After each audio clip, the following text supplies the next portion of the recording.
everyone, and welcome to our third and final live stream of Maestro Media's The Disney Afternoon Rewind. This is a live stream that's all about the current Kickstarter that is going on right now that features the Disney Afternoon Rewind collection, which is 6 amazing IPs, from DuckTales to Gargoyles to Tailspin. I'm wearing my official Baloo shirt. Well, officially unofficial Baloo shirt, who I always love dressing as one of my favorite characters, I think, of all time. Joining me this week for the third time, Stefano. Thank you so much, developer of the Disney Afternoon Rewind. Hey guys, how are you doing? Good to see you. How is Italy today?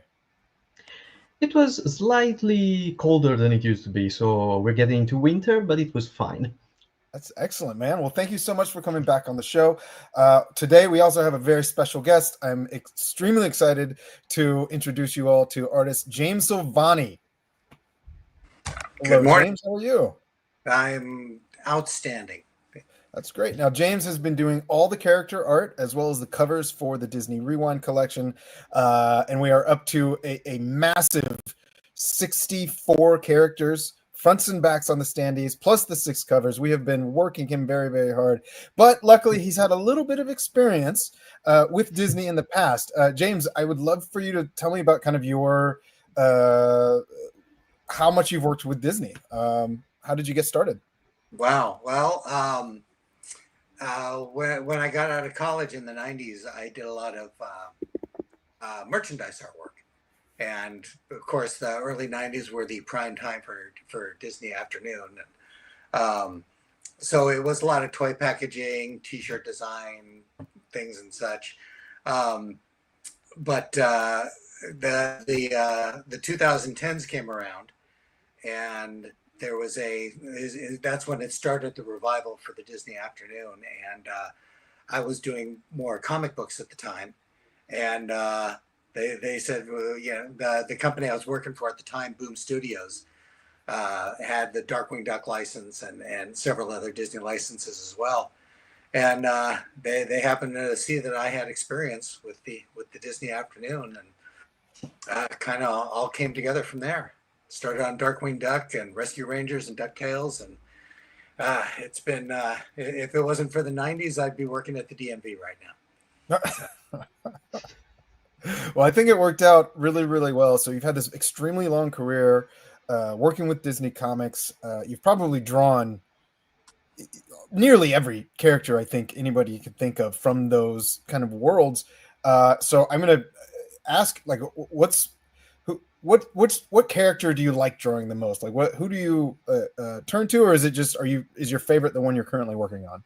I mean, I gotta honestly say that I love Darkwing. I thank my career for Darkwing and everything else. But I grew up. My first comic books that I ever paid for with my own money when I was a kid were the Carl Barks Uncle Scrooge comics.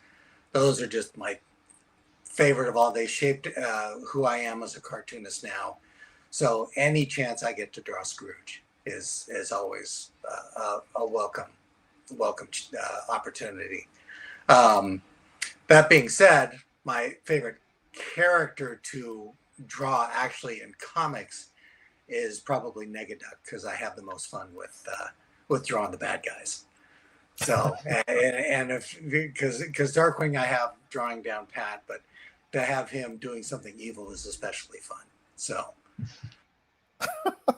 that's of course, though. I mean, I think that's great, because the heroes always have to hero, but the villains can do any plot they want to in order to get to the heroes. Hey, come on! Right? He carries a chainsaw with him all the time. That's right.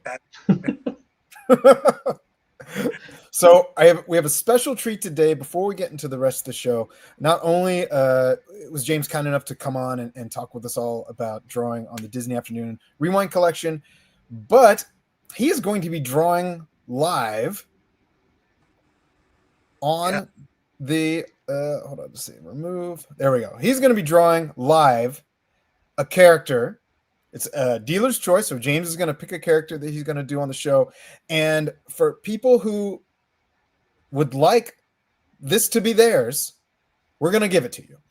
So the character that he's going to draw live and be done with by the end of the show, if you comment below, if you comment in the comments live here, if you comment on the comments in Kickstarter, we are going to pick at random a person to win this, and we'll send it to you. We will get in touch with you from the Maestro Media official accounts. We're so excited that he was willing to do this. So the way that we're going to know that you're commenting on this, in your comment, write the word contest and then answer this question: who is your favorite Disney Afternoon character and why? And again, there's no wrong answer because they're all great characters. We will be picking someone at random. Unless you say bonkers. That's the wrong answer. Okay, apparently bonkers is off limits. I completely understand that sentiment. I'm kind of jealous that I can take part to the contest, you know? A little bit. It's okay. I mean... Well, thank you so much, James. We're so excited to that you're here and that he's going to be drawing any minute now. So we're going to switch over right now for people who are joining the campaign now. We are just about to enter the final 48 hours. We have a very awesome live stream plan because there are a ton of surprises. In addition to being able to get original artwork from James Silvani, we're also going to reveal the final 4 unlocks. That's right. I said 4 unlocks, not just 2. We have a special surprise that you're going to be the first to know. If you're tuning in later, we're also going to be, you're welcome to join the contest. The contest will run until the campaign ends on Friday.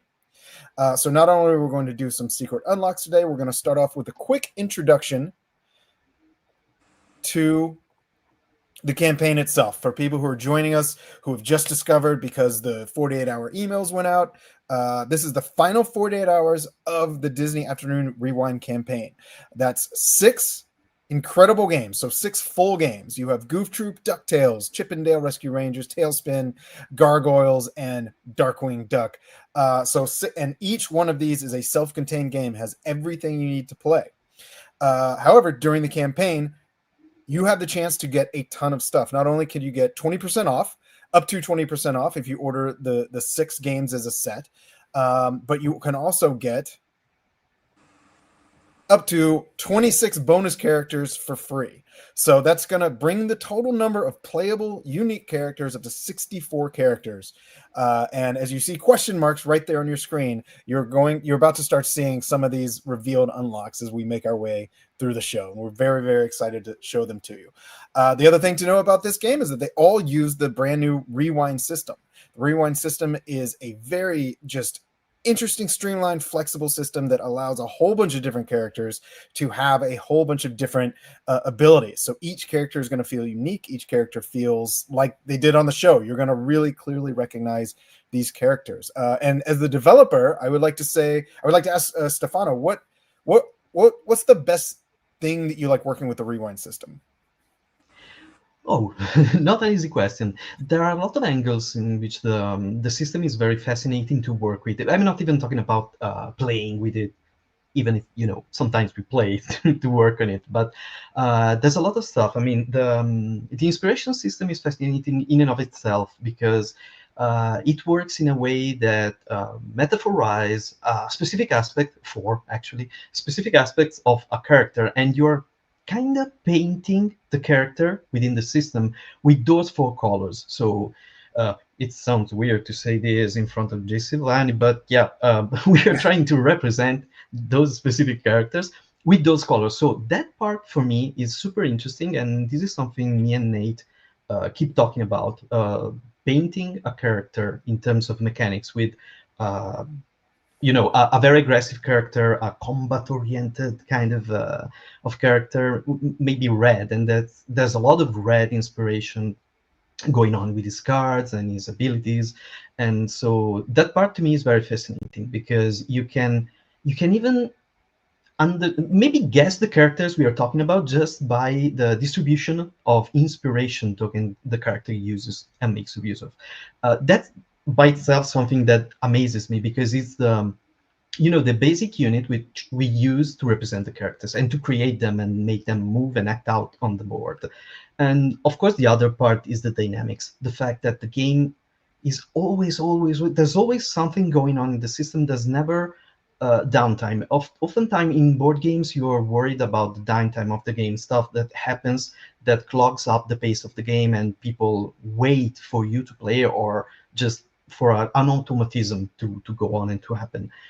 In this system, there's no such thing, and it's super nice when this happens, because all the players are always very much involved with what's going on their side of things and on the opponent's side. So there's always a lot of tension going on, and yeah, it's very hard to tell. You just need to play the game really to understand how dynamic, how involving and engaging it is, and it's fun. That's great. And I will remind people that do want to play the game early. You have until the end of the campaign to give it a try on Tabletop Simulator, which you can get on Steam, which is the physics engine that people use to play kind of demos and things like that of board games. So you are welcome to do it. We have both the Gargoyles and the DuckTales Tabletop Simulator up now. And your answer really wanted me to shift over to ask James about this as well, because the characters' personalities and the way they're written on the show, very individualistic.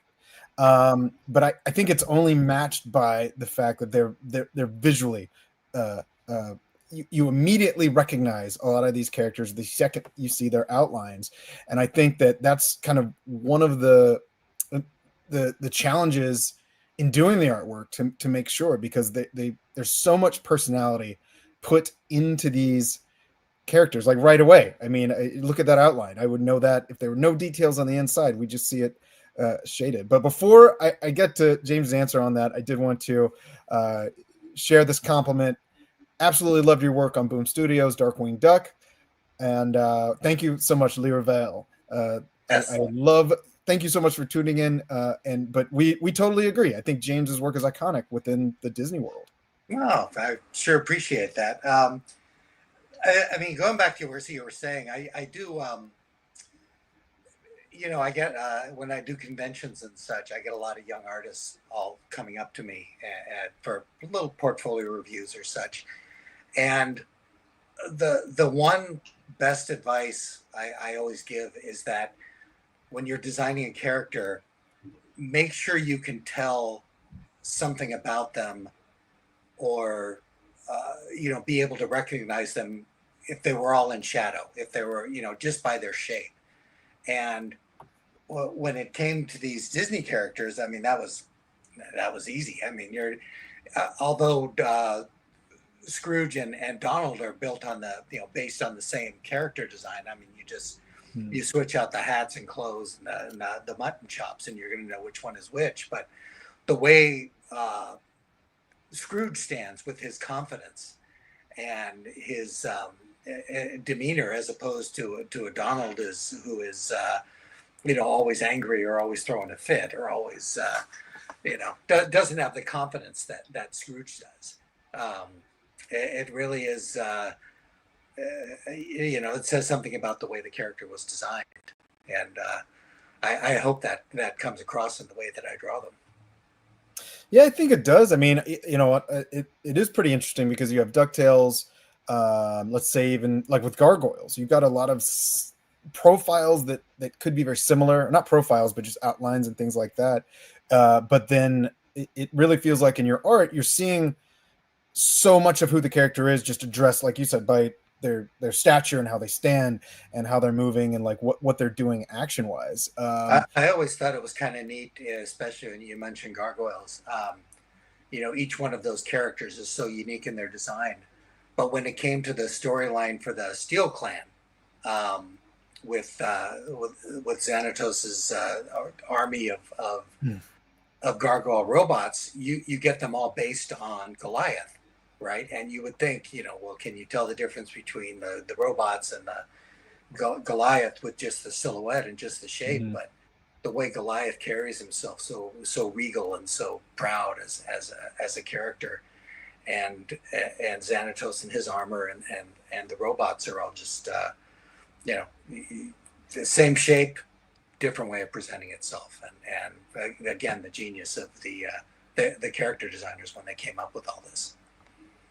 So, in taking that to a tabletop setting, have you ever worked on a tabletop game prior to this? Not the games themselves, but I have done some box art for such, and it's just one of those things that I wish I had more time to explore. As far as because I can't remember the last time I picked up a board game, and was it, no knock against Maestro Media, of course, but something I just haven't been able to do too much in my adult life. So. I think even working in the board game industry, I do not play nearly as much as I wish that I could. That is very true. So what do you find? I'm in the comics industry, and I don't get to read comics anymore. So. Right. Well, that makes sense, and I imagine that doing the covers is kind of one huge skill set where you really have to say a lot about what's in the issue, or you're trying to just set the characters up for an iconic pose that's never been seen before, that's super attractive to people who are looking at the covers. But then I imagine it's different. What you've done on the game is create the fronts and backs to standees. There's 64 characters, so you've done 128 pieces of art. The fronts and backs match, but the idea is that this has to be the pose. I mean, this is going to be the only pose that players are seeing when they game. So what's the challenge there, and how is that different from doing covers? The covers, you have to tell a more complete story as far as with backgrounds and environments and so it's just like a comic book cover. I mean, you have to get somebody to buy it, and what better way to get someone to buy something is what's sitting there on the store shelf. With the characters in the game, I always think the best example of this, as far as anything that was done, was the Disney Infinity game, the video game, the little game pieces that came with those video games, and the pose, the action that was involved.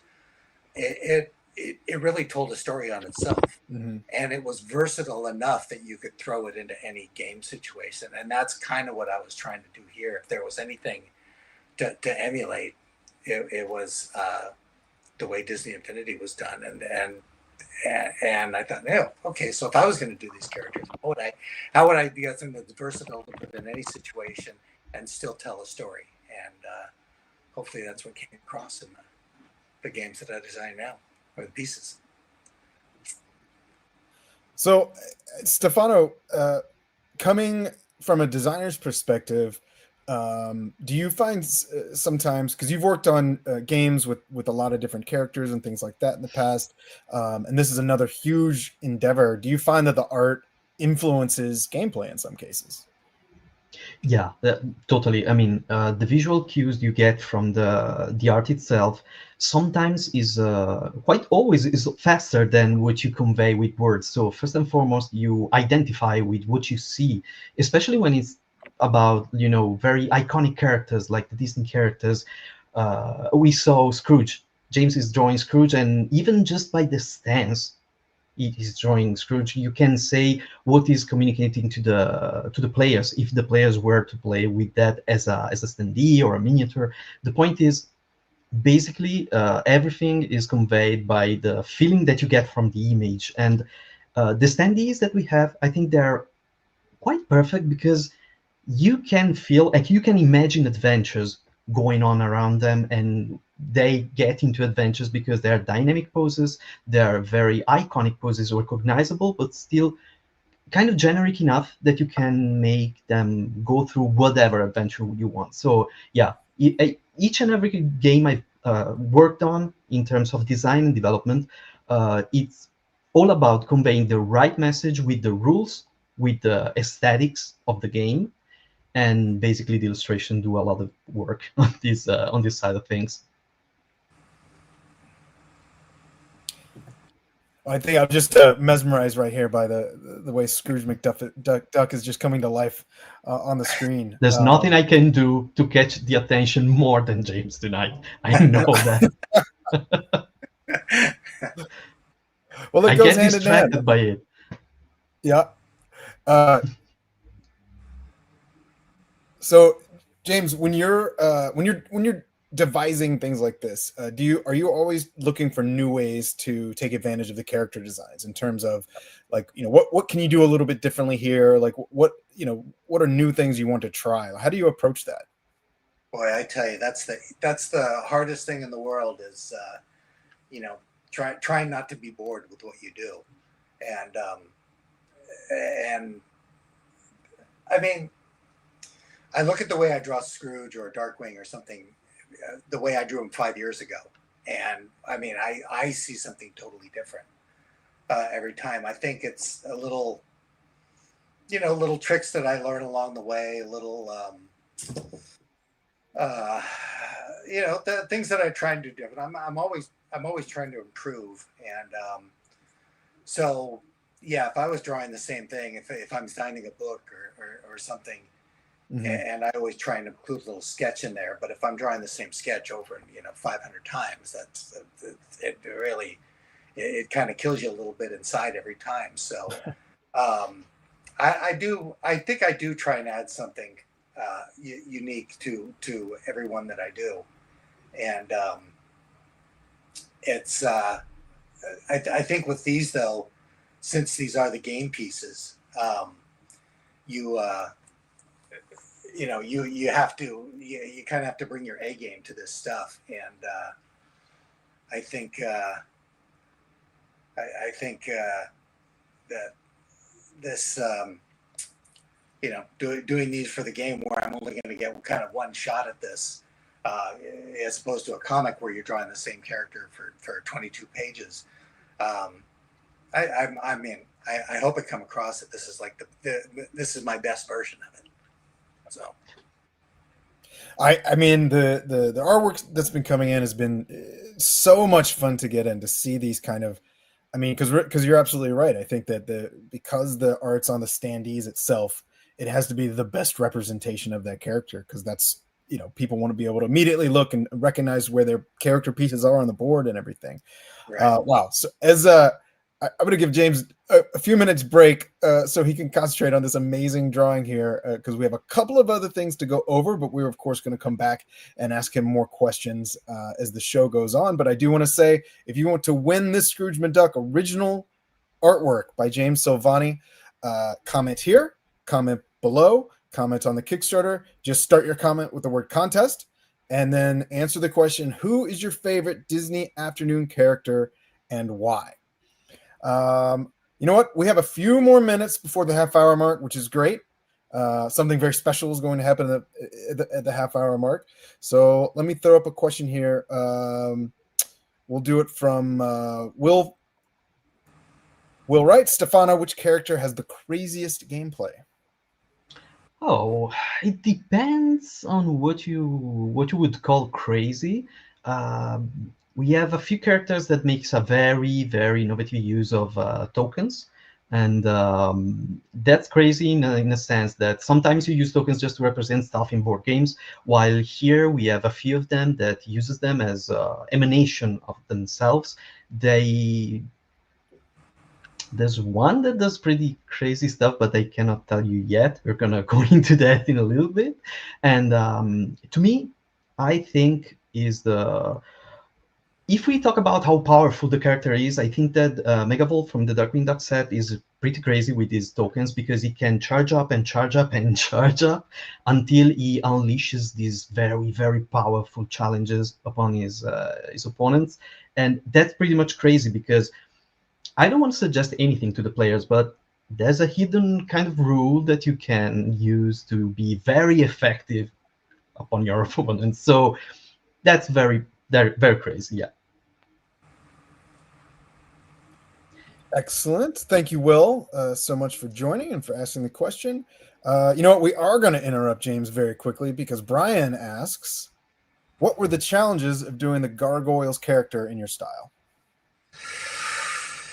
Oh, well, I mean, I always loved the aesthetics of the way Gargoyles was done. It really kind of built off on the style of the. I think the not to mention the other company, but the way the Batman animated series was done bringing that simplicity to more serious characters was such a game changer in the industry. And I think that was such a, you really saw that in the way Gargoyles was done. I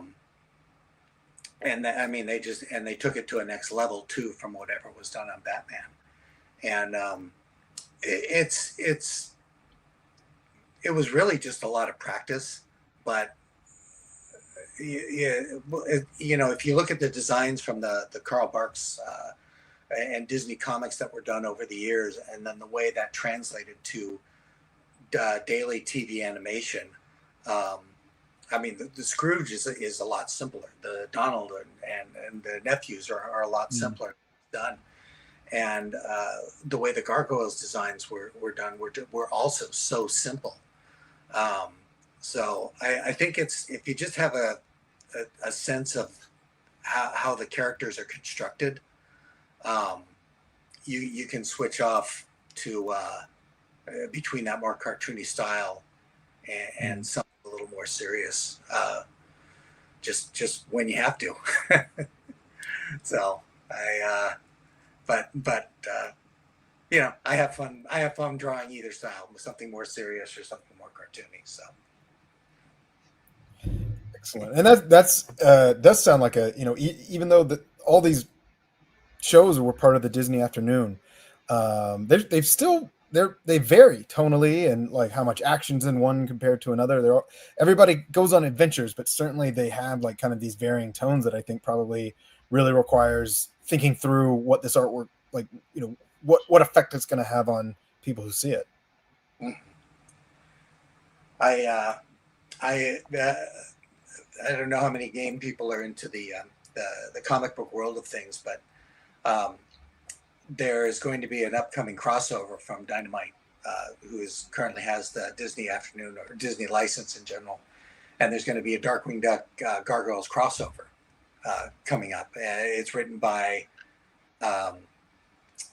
Greg Weisman and Ted, who were the original creators of Gargoyles and Darkwing.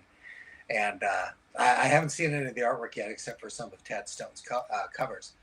But I'm very curious to see how those are going to work tonally in the same in the same comic. So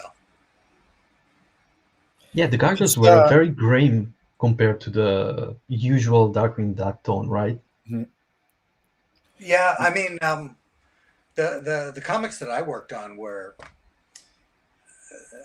I think, for better or for worse, we were trying to establish a more solid continuity for the comics, so they weren't definitely were not the TV show. I mean, we were kind of you know, we set out to tell a narrative from beginning to end, and so yeah, it had a little more seriousness to it, but I mean, I got to draw superhero ducks, you know, getting hit on the head with anvils, so I got no complaints. Yeah. Oh, so perfect timing, because we are about to reveal brand new artwork, brand new gameplay. The people tuning in right now, and if you're joining us a little bit late, that's okay. You're going to see early a few new things that are about to be unlocked. They will be unlocked at about 1 o'clock today when the school bell rings. But we are going to go back to this screen and again say there's going to be a total of 64 new unique characters. So far, we have unlocked. There's 60 total that you know who they are. We've unlocked 22 of them. And as we hit the 48-hour mark left in the campaign, you're about to see 4 more. And I think you all are about to be the first to see today's afternoon unlocks. First up is Miss Beakley. Yay. Yep. Or Mrs. Beakley. So let's talk a little about her, Stefano. So what is her role on the in the game? Yeah, basically a peacemaker, I would say. There's a lot of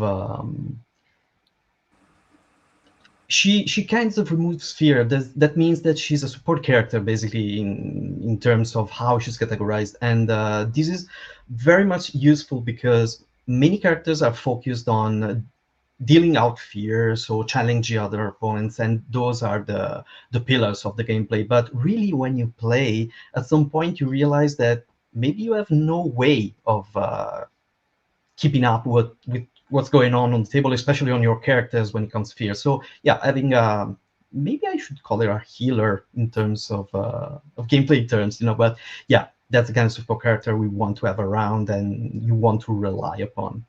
Yeah. And going over to kind of the artwork, Peter writes, I love how cohesive the look and feel of the IP art is based on James' incredible work.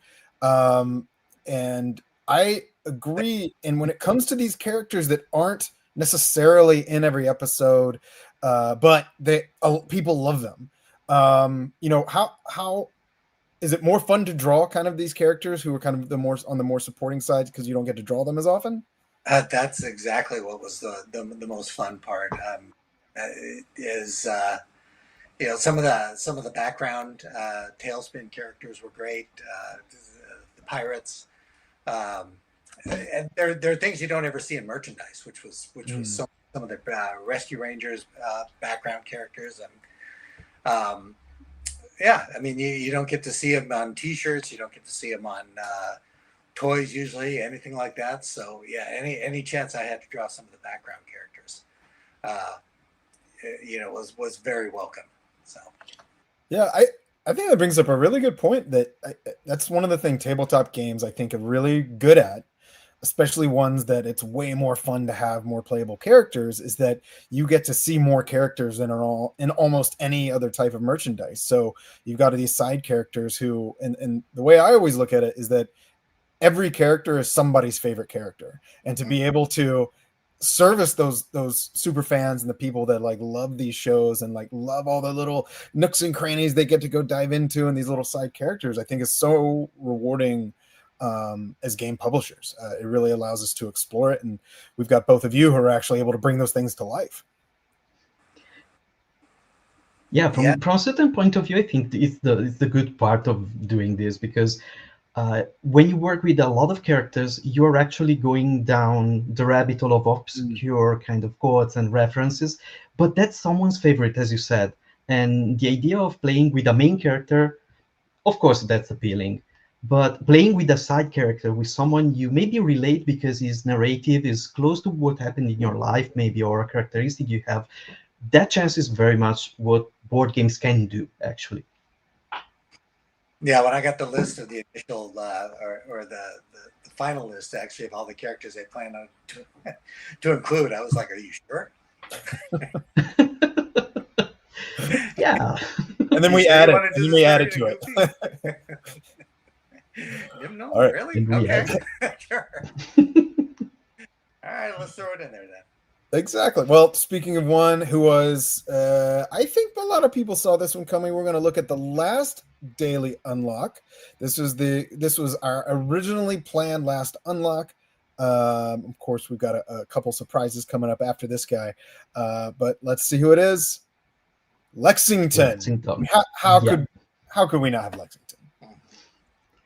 That's a quintessential side character that has a huge emotional impact on the audience. I think it's super fun because you love him, exactly, but it's not Goliath, but at the same time you grow affectionate to him.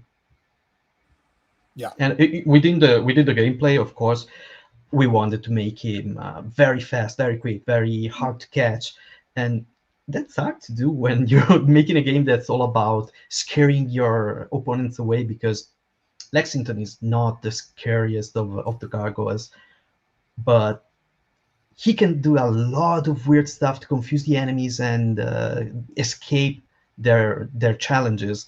And I think it makes him a very, very tough nut to have against. Yeah, I think he's a definite add. He's a character I've seen brought up a little bit in the comments, and something certainly people like. He's very, very memorable. His times on screen. James, when you were working on the comic, how often did he factor into the issues? Actually, didn't do any of the Gargoyles comics. So. Oh, did it? Yeah, So, yeah. well, then when in the other work you've done in the covers and things like that, is he somebody who you find fans like request quite a bit? He's the best analogy I can give to him is that he's the Bumblebee character. Since he's the smallest in stature, he's the most relatable. So he's the one that he's the one that the kids want to be. Yes. So yeah, that's definitely one of the most popular, especially when I'm doing commissions and such. Of course, Goliath is number one, and probably Demona for some reason is close second after that. But Lexington is always in there, right in the mix with everyone else. So that's awesome. He's such a good ad. Like what a fun thing. So that was the last official daily unlock, but you are about to see a preview of 2 more characters that we just decided last week. Let's see if we can throw them in. Let's see if we have time for this. We asked James, who rushed us artwork. The designers worked overtime because we thought that these would help complete the campaign. These characters will only be available to people who back the campaign. But both of them, in both cases, I believe they are characters when you think about them, like, how could we not? And I'm about to reveal them both here. Then we're going to go into it. We've got from the DuckTales, Uncle Donald. I mean, everybody's favorite sailor. And then from Gargoyles, complete the trio, we've got Broadway, which only makes sense. And he also has a fedora. So I feel like he was kind of a must-have. Both of these characters have been mentioned a lot in the comments.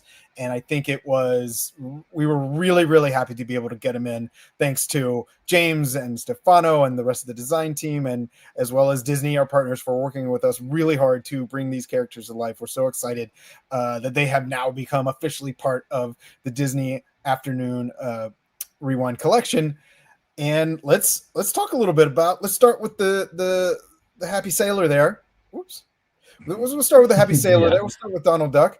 So he's someone who made the occasional appearance.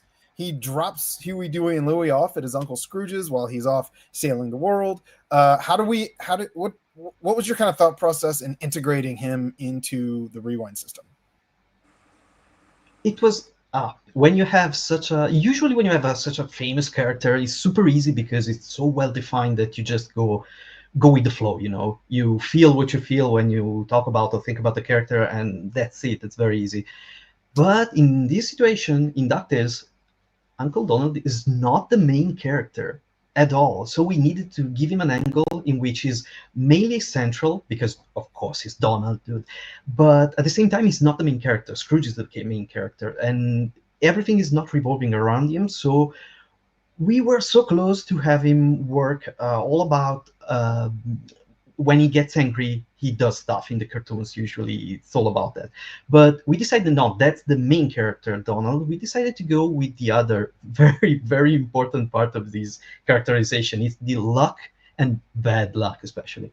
So he basically revolves around random mitigation mechanics that makes other people luckier around him and not especially luckier for himself too. So that's the unlucky Donald Duck that we see in the Rewind system.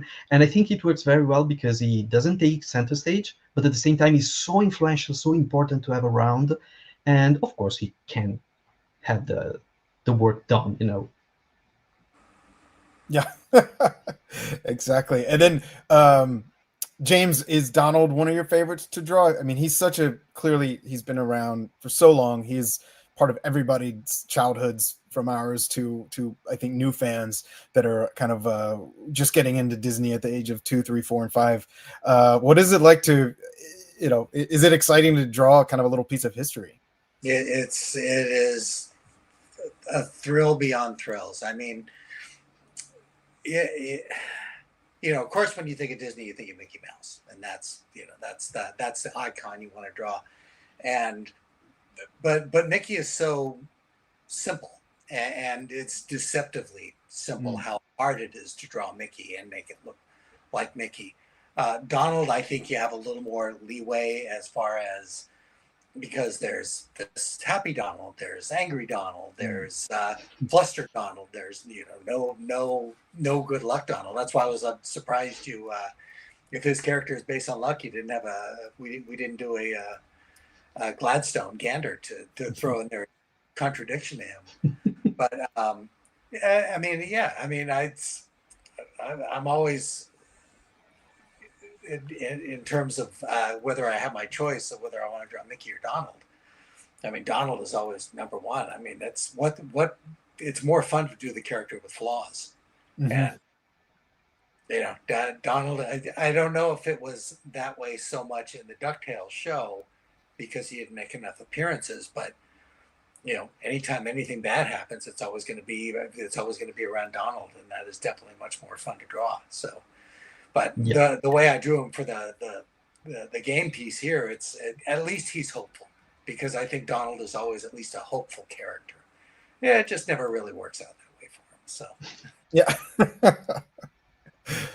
Yes. So we are going to move on to our final reveal, which it was Broadway. He's the final character that we have to talk about that revealed today. This is part of a bonus final 48 hours, something that we really worked hard to get onto the program to give to the fans. This will be included in the Gargoyles boxes, as well as the collection volume 2 that has it. So Broadway completes the trifecta. He's got his 2 buddies. He's got his awesome cape. I wish I had a cape. I wish I had a fedora. I guess I could just go get both of those things if I really wanted to. But I will not ever look as good as Broadway. So what's the design idea behind Broadway? Well, basically, we wanted to give him 2 angles. We wanted to represent the fact that he's into investigative stuff. So he's an investigator, basically a detective, and he has this mechanic in which he may look at opponent's card and find out stuff without interacting much with that. That's not his point. But we wanted the character, and we fought for the character. Nathan fought for the character. We all were very much out to get him, because the trio is important. The fact that we want to represent, and this part of the design is not final yet because we really care about this. We want him to be, maybe it's a good answer to the question from before, the crazy gameplay. The fact that his inspiration card may be affecting all the other characters of the trio, and this is very hard to do because we want the game to be modular, so you shouldn't be forced to be to use the 3 gargoyles in the game if you want to use the cards in a good way. The cards should always be useful in games in which mix and match characters, and that's the challenge. But that's what we want to do. We want to have these 3 characters that can be helpful and have very strong synergies among themselves, because it's a trio, and we fought for that, and we're gonna get that to you. So is this? It's very interesting. So design-wise, the really the fun thing that I love about the rewind system is that you kind of can draft teams, and as long as your team members' points add up to whatever the point total you have to have is, you can mix and match and like throw characters around. But it sounds, and maybe this is not right, but like it sounds like if you do have the 3 Broadway and his 2 buddies, you get a little bit of extra synergy there. So that could be a strategy to either break up that trio if you're drafting, or to try to get that trio when you make your team. Yeah, and that's just as James was saying, peculiar team-ups come out every day in the comic book industry, and I think this is interesting. This is not bad at all, because people want to see that, want to explore the what ifs, the thing that could happen if characters would team up with unexpected allies or opponents even. And the rewind system does exactly that, and that's what we should be pushing forward, because if in 10 years from now a new team up comes out in the cartoons or the comic book, you had your games, you take out the standees and you play that exact thing, and it should work as it's working in the comic books or the cartoons. Oh, that's great. And it's not easy at all. No, that, I mean, it's a lot goes into thought on how you marry all of these things between the artwork and between the design and everything like that. So we can actually take a little bit of a visual look now that we've revealed the final 4 unlocks. Here are all the unlocks put out there. And just a reminder that there are a total of 64 characters with unique original artwork by James Silvani, front and back on the standees. These are the final hours of the campaign. We are 15 minutes away from the final 48 hours of the campaign. We're really excited to go into it strong like this. As you can see, if you back now, you get 26 bonus characters for free, added individually. So if you get the entire set, you're going to save of 6 games. You're going to save 20% off of what the MSRP would be. Plus, you get all 26 characters free. Added to their individual boxes. But if you're just a huge DuckTales fan, or if you're a huge Darkwing Duck fan, you're going to get those unlocks as well. So with DuckTales, you're going to get 5 characters. That includes the just revealed Donald Duck. And if you are a Darkwing Duck fan, you're going to get the 4 bonus characters for free added into the box. So we really wanted to make this as accessible to as many people as possible.